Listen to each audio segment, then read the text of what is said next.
El sufrimiento es una experiencia que, en algún momento, todos enfrentamos. Sin embargo, la pregunta que ha desconcertado a filósofos, teólogos y creyentes por siglos es: ¿por qué sufren los buenos? Si Dios es todo amor y justicia, ¿por qué permite que las personas justas, que buscan hacer el bien, experimenten dolor, pérdida y angustia? Este dilema, conocido como el problema del mal, es una de las cuestiones más profundas que la humanidad se ha planteado. Si el sufrimiento es parte de la existencia humana, ¿por qué afecta también a aquellos que más se esfuerzan por vivir de acuerdo con principios morales y divinos? 1. La condición humana y el sufrimiento. Una respuesta inicial y comúnmente aceptada es que el sufrimiento forma parte de la condición humana. En la Biblia, en el relato de Adán y Eva, se explica que el sufrimiento entró en el mundo como consecuencia del pecado original. Desde ese momento, el ser humano vivió en un mundo imperfecto, alejado de la perfección que Dios había planeado.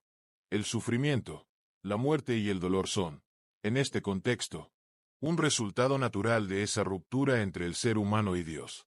Sin embargo, esto no implica que todo sufrimiento sea un castigo directo por el pecado.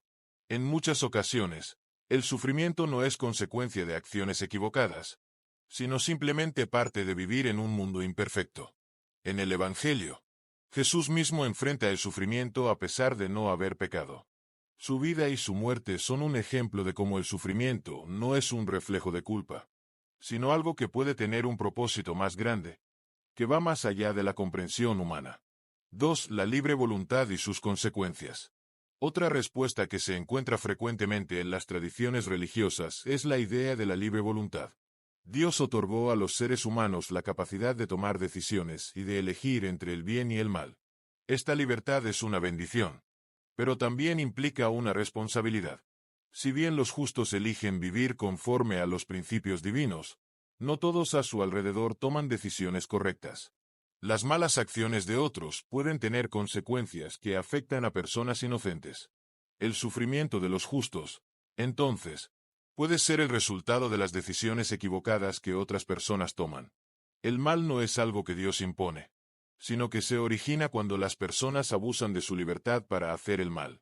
Así, aquellos que se esfuerzan por vivir de manera justa a menudo sufren las consecuencias de la maldad ajena: guerras, injusticias, violencia, pobreza, entre otros. De esta manera, el sufrimiento de los buenos no es algo que se les imponga como castigo, sino que es una consecuencia de la libertad que Dios da a todos los seres humanos, que a veces es utilizada para fines egoístas o malvados. 3. El sufrimiento como prueba y purificación.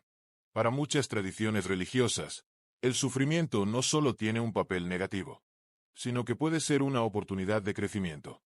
En la Carta de Santiago, en el Nuevo Testamento, se afirma que la prueba de vuestra fe produce paciencia.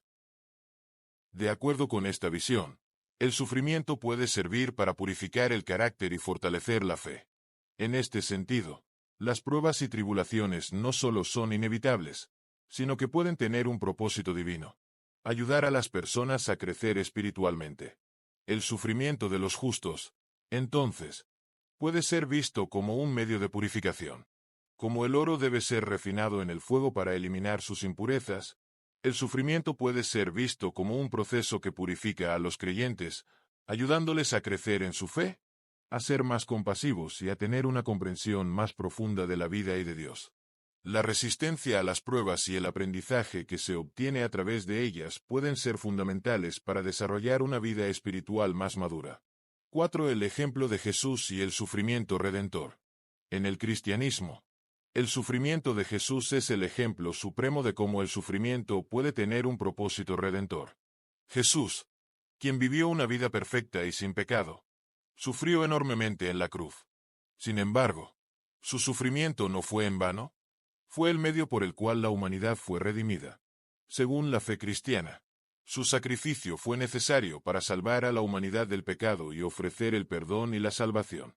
De esta manera, el sufrimiento de los justos puede ser transformador, no solo para quien lo experimenta, sino para el mundo entero.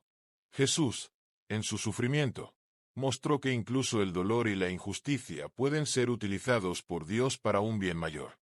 Su muerte en la cruz se convierte en un acto de amor sacrificial que no solo redime a la humanidad, sino que ofrece un camino de esperanza para todos los que sufren. Este principio es aplicable a los creyentes. Su sufrimiento, si es vivido con fe y amor, puede tener un propósito redentor, tanto para ellos como para los demás. 5. La esperanza de la restauración final.